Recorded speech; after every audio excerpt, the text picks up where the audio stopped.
আফা দেখবেন সব খেলা তোমার করি আল্লাহ ভালো করবেন। আসি, আসসালামু আলাইকুম। ভৈরব নদীর শীতল হাওয়ায় সে আছে এক ভ্রাম্যমান জীবনের কাহিনী।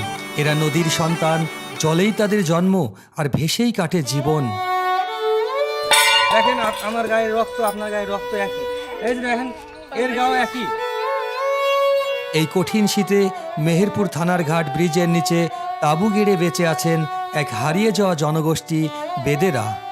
আজও টিকে আছে মানুষগুলোর এক অনন্ত যাযাবর জীবন, যেখানে সূর্য ওঠে পরের জমিতে আর রাত নামে ধার করা আকাশের নিচে। আমি তৌফিক রানা আজ হাজির হয়েছি তাদের অন্দর মহলে। খাও খাও খাও খাও, তোমরা খাও, সমস্যা নেই। কি খাচ্ছ তুমি? না কথা বলো, সমস্যা নেই। কি কি দিয়ে খাও?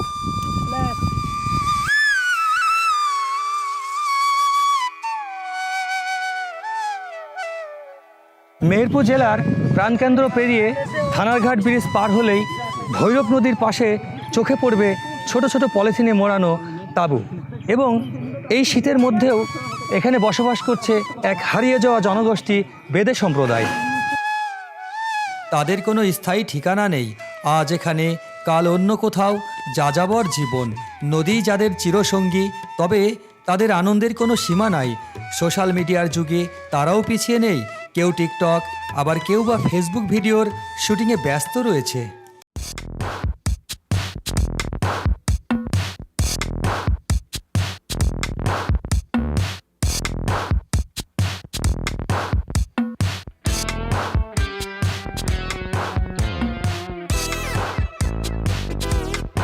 এই দলের নেতৃত্বে আছেন রফিক সর্দার মধুওয়ালা।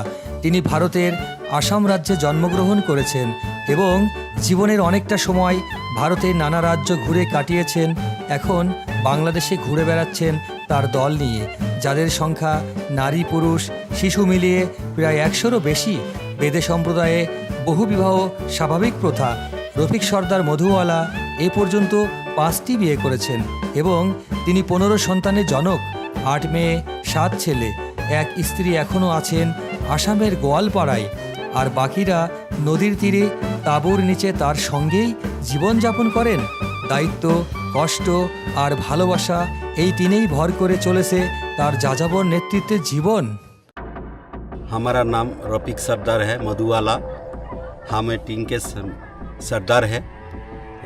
हम गांव घूरता है या आया नया आया। हम लोग गांव में घूरते हैं, जोड़ी पट्टी हम ले गांव में घूरता है, बीजता है। हम लोग नाक पकड़ता है, हम लोग सांप सूप पकड़ता है। और 2 आदमी है, उसका सोना चांदी में पानी से गिर जाता है, उसे निकल कर लिया है। हमारा टीम में 50-60 आदमी हैं, बच्चों को लिए, बड़ों को लिए, सबको लिए।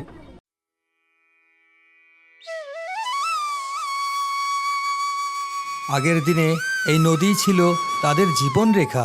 নৌকায় ছিল ঘর, নদীই ছিল আশ্রয়। এখন বেশিরভাগ নদী শুকিয়ে গেছে, তাই ভেসে থাকার সেই জীবনও হারিয়ে গেছে।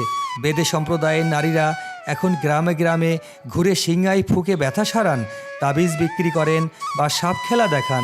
পুরুষেরা কবিরাজি চিকিৎসা করেন, কেউ কেউ পুকুরে হারানো গয়না খুঁজে দেন। তবু আগের মতো আয় নেই, কষ্টই এখন জীবনের নিয়ম।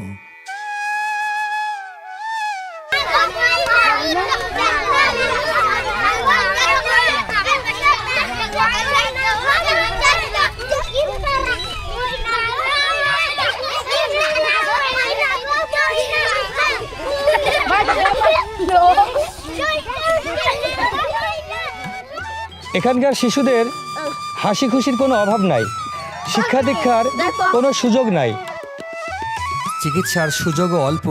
আমাদের দাবি, বেদে সম্প্রদায়ের শিশুরা লেখাপড়া করে সমাজের অন্যান্য মানুষের মতো উন্নত জীবনে পা রাখতে পারে, তার সুব্যবস্থা করতে হবে আমাদের এই সমাজকে। সরকারি হাসপাতালে গেলেও কেউ তেমন খোঁজ নেয় না।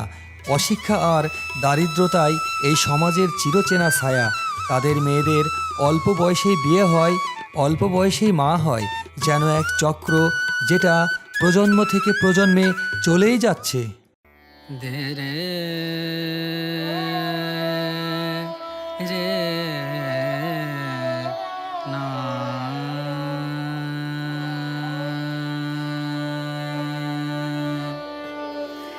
রে না আ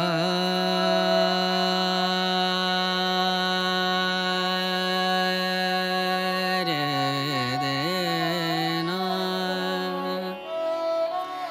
রে না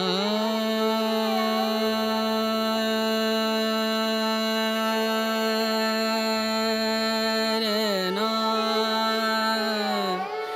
রে না দে রে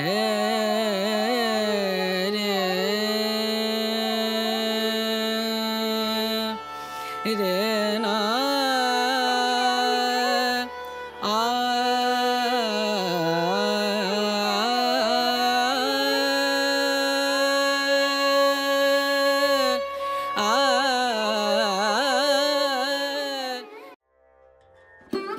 এই দৃশ্যের জন্য আমি ছদ্মবেশে বেদে সেজেছি, কারণ বাইরে থেকে দেখলে বেদে জীবনের কষ্ট বোঝা যায় না। তাদের পাশে দাঁড়ালেই সত্যিটা চোখে ধরা পড়ে। হাতে সাপের বাক্স, কোমরে বিন গুজে বাজারের ভিড়ের মাঝে আমি হাঁটলাম বেদে মেয়েদের সাথে। মানুষের চোখে ভয়, কখনো বিরক্তি, কখনো অপমান। হ্যাঁ, আপনারা যদি বাড়িতে কেউ না আমরা থাকে বেদে সে বাড়ি সম্প্রদায়ের ঢুকবেন না। মানুষ, আমাদের জায়গা জমি দরজা বাড়ি থেকে কিছু নাই। তারপরে দিয়ে আপনারা আমরা ভিক্ষা ধরেন করবেন। আমরা এক ঘাটে রান্দি বাড়ি আর এক ঘাটে খাই, আমাদের সুখের সীমা নাই। আপনাদের তো অনেক সয় সম্পদ আছে, আমগো কিছু আছে। এই যে আমার বাচ্চা দেখেন একটা, আপনাদের বাচ্চারা কত আরামে থাকে, আমাদের বাচ্চারা দেখেন আমরা রাস্তাঘাটে চেয়ে খাই। আমাদের কাজকর্ম না, এই সমাজ। আপনারা আমাদের কি আলাদা চোখে দেখবেন? আমরা এই যে দেখেন আপনার মেয়ের মতো, এটাও আপনার মেয়ের মতো।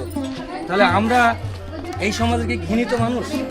আমরা কি অবহেলার সেই মাত্র? আল্লাহ তো আমাদের সৃষ্টি করছে। দেখেন আমার গায়ের রক্ত আপনার গায়ের রক্ত একই, এই যে দেখেন এর গাও একই, তাহলে আমরাও মানুষ। সব আমি খুব কাছ থেকেই দেখলাম। বেদে মেয়েরা যখন সাহায্যের জন্য ঘুরে বেড়াচ্ছিল, আমি তাদের সাথেই দাঁড়ালাম। এক একটা দরজায়, এক একটা বাজারে তাদের অনিশ্চিত জীবন যেন আমার শরীরেই এসে লাগছিল। আমরা তো অনেক দূরের থেকে আসছি। ঘুরে ওরকম জঙ্গল মানুষ সব কাজ করে খাবেন, কাম কাজ করতে পারি না। মজা বেঁধে নাকি কত জনে জনে দিতে হবে। দেখেন আমার বাচ্চা সবাই বাচ্চা দেখেন, আমরা অনেক টাকা পয়সা লাগবে, আমাকে অল্প কয়টা দেন, দোয়া করি আপনারা ভালো থাকবেন। দোয়া সবার দোয়া নিতে দেন পারলে ভালো আপনাদের থাকে। চাল ডাল দিছে, আমাদের বাড়ি ঘর দূর কিছু নাই, আমরা বলুন তো আমরা যা যাবার মানুষ। মাটা মুড়ি গেল তো 5 টাকা মুড়ি পাইছি না। আমার ধরেন 3-4টা বউ ধরেন, বুঝলেন না? দোয়া রাখি, আপনারা ভালো থাকেন। আসসালামু আলাইকুম। সাপ খিলা দেখবেন? সাপ দেখবেন? দেখেন একটু সাপ খেলা দেখেন। আম্মা আছেন? সাপের খেলা দেখবেন? আব্বু কি আছে? সাপের খেলা দেখবেন? আম্মা সাপের খেলা দেখবেন না? সাপ খেলার রোমাঞ্চ থাকলেও এই জীবনের বাস্তবতা ভয়ানক কঠিন। সামাজিক ঘৃণা, অবহেলা আর টিকে থাকার সংগ্রাম। এই কয়েক ঘন্টার ছদ্মবেশ আমাকে এমন সত্য দেখিয়েছে যা ক্যামেরায় দেখানো যায়, কিন্তু অনুভব না করলে বোঝা যায় না যে বেদেদের জীবন কতটা সংগ্রামের। রেণু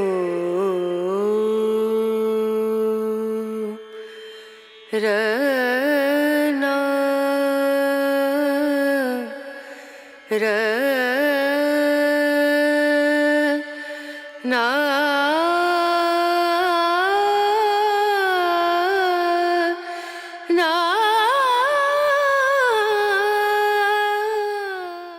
এই সমাজ তাদের কখনোই নিজের অংশ মনে করেনি। তারা অবহেলিত, বঞ্চিত, তবু পরিশ্রম করে বেঁচে আসেন। কেউ পাখি শিকার করেন, কেউ তাবিজ বিক্রি করে, কেউ গান গেয়ে সামান্য টাকা উপার্জন করে। তারা চায় না দয়া, শুধু চায় মর্যাদা, একটি স্বীকৃতি যে তারাও মানুষ। আমি এক যা বিয়ে হয়েছিলাম তো তার জন্য উনি এই চলে আইছি আমি, আর কষ্ট পাইছি, অনেক কষ্ট পাইছি, ওনারা অনেক ভালোবাসছিলাম, অনেক কষ্ট পাইছি, চলে আসে আরেকজনের হাত ধরছে, উনিও কষ্ট দিচ্ছে, তার জন্য কইছে একটা ভালো পরিবারের ছেলে পাইলে বিয়ে বসবো, সংসার করব। পড়তাম, ওই যে কাজের লেগে পড়তে পারি না, তার জন্য কাজ বুঝলে পড়তে পারি না।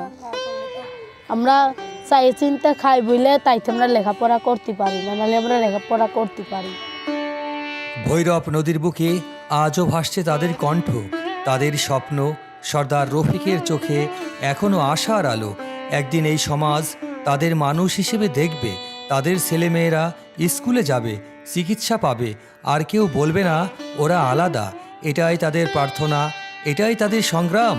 আমরাও মানুষ, আমরাও বাঁচতে চাই মর্যাদায়।